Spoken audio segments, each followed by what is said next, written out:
Lijep pozdrav svima i dobrodošli na moj kanal. Danas sa vama dijelim jedan brz, jednostavan i jako ukusan recept. Pitu s gotovim korama, piletinom i gljivama. Ovu pitu sam pravila od namirnica koje sam već imala kod kući, a posebno sam iskoristila drške od gljiva koji su mi ostale od punjenih šampinjuna, jer stvarno ne volim bacati hranu. Malo mašti, nekoliko osnovnih sastojaka i dobijemo savršen ručak ili večeru.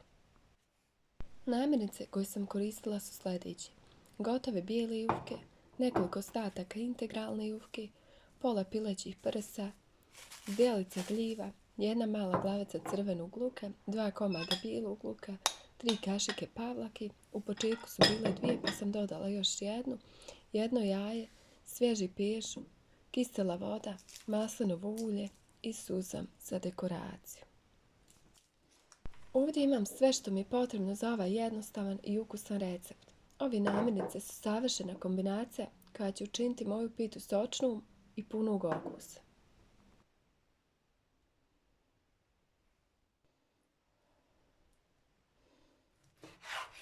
Prvo ćemo sitno isjeckati piletinu na mali ujednačene kockice kako bi se ravnomjerno ispekla i lijepo rasporedila u nadjev, tako da u svakom zalogaju osjetite puni okus piletine.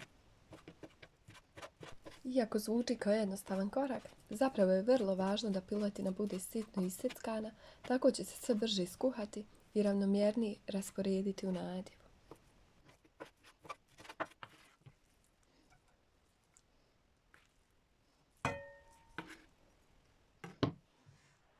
Sitno isjeckajte bijeli i crveni luk, tako da se tokom dinstanja lijepo karamelizuju, omekšaju i daju pun, bogat okus cijelom nadjevu.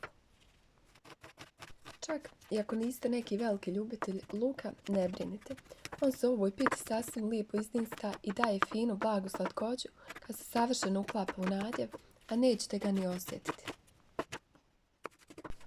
Zatim sve stavimo na zagrijano maslinovo ulje i ostavimo da se lagano dinsta na srednjoj temperaturi uz povremeno miješanje, dok sastojci ne omekšaju i puste svoje sokove, a kuhinju ispuni divan miris.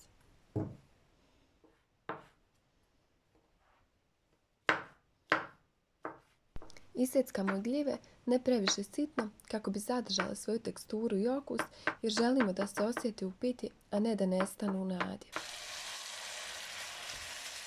Ovo sam nekom od sebe pripremala za iftar i jedno je od mojih omiljenih recepata. Uz malo jogurta i svježe zelene salate, jednostavno je savršen obrok.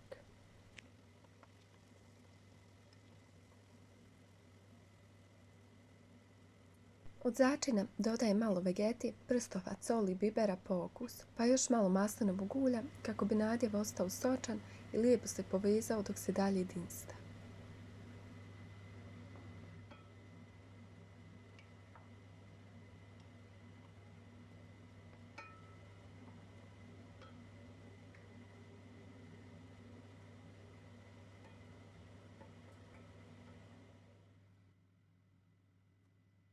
Dok se to lagano peče, mi ćemo sitno isjeckati svježi pješum i pripremiti pavlaku. Ovdje dodajem još jednu kašiku pavlake jer sam u početku zaboravila da će mi ova smjesa trebati za kasnije, pa zatim ubacujem jedno jaje i sve dobro izmiješam dok ne dobijem finu, ujednačenu smjesu.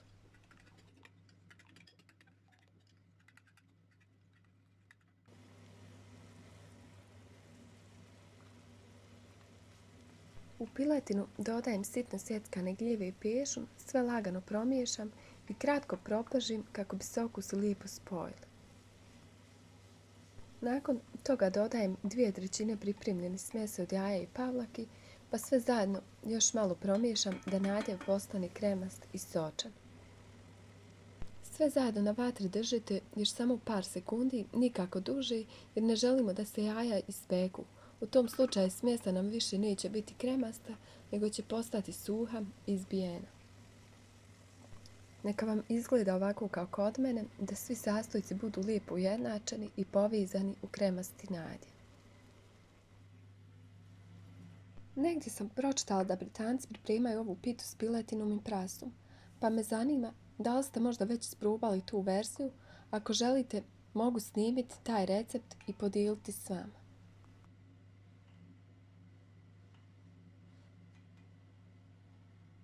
Bleh sam podmazala maslinovim uljem, a zatim sam na dno stavljala 2 jufke kako bi pita imala lijepu i čvrstu osnovu.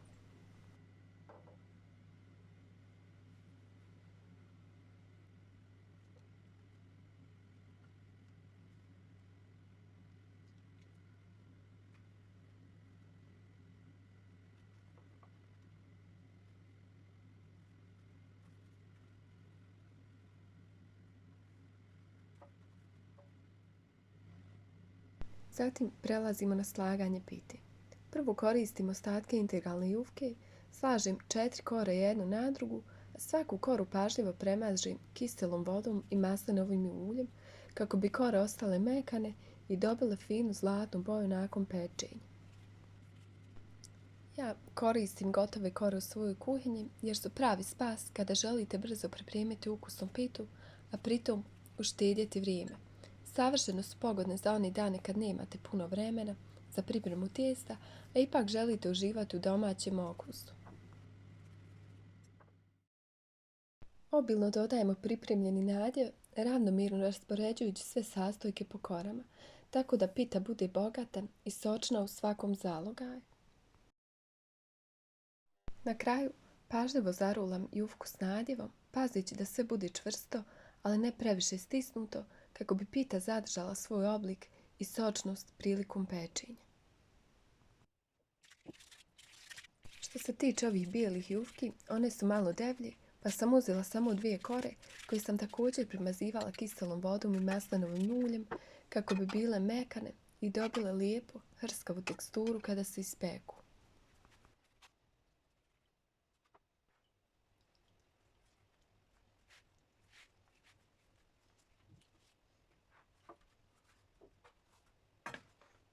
Na kraju sve fino prelijam maslinovim uljem kako bi pita dobila zlatnu boju i hrskavu koricu, a zatim stavim da se peče 20 minuta na 180 stepeni dok ne postane savršeno pečena i mirisna. Kada se pita fino zapekla, premazat ću se ostatkom smjesti od pavlaka i jaja, a zatim posuti susamom za dodatni šmek. Vratim je u pećnicu još na nekoliko minuta dok ne dobije fino zlatno žutu boju koja čini ovu pitu neodoljivu. Kada prelijem pitu s ostatkom smjese od pavlaka i jaja, a zatim ju još pospim susamom, ona će dobiti još ljepšu hrskavu koricu koja je punog okusa. Susam daje poseban šmek, a pitu čini još privlačnijom s finim zlatnim nijansama koje ju čini neodoljivu. I eto, pita s piletinom i gljivama je gotova. Savršeno sočna, hrskava izvana i punog okusa iznutra. Savršen ručak za svaki dan ili čak za goste. A najbolji je dio to što možete iskoristiti ostatke namirnica koje već imate kod kuće, bez bacanja hrane. Ako vam se video svidio, ne zaboravite ostaviti like, podijeliti ga s prijateljima i zapratiti kanal za još jednostavnih i ukusnih recepata. Uživajte u ovoj fantastičnoj piti i do sljedećeg videa, dobar tek!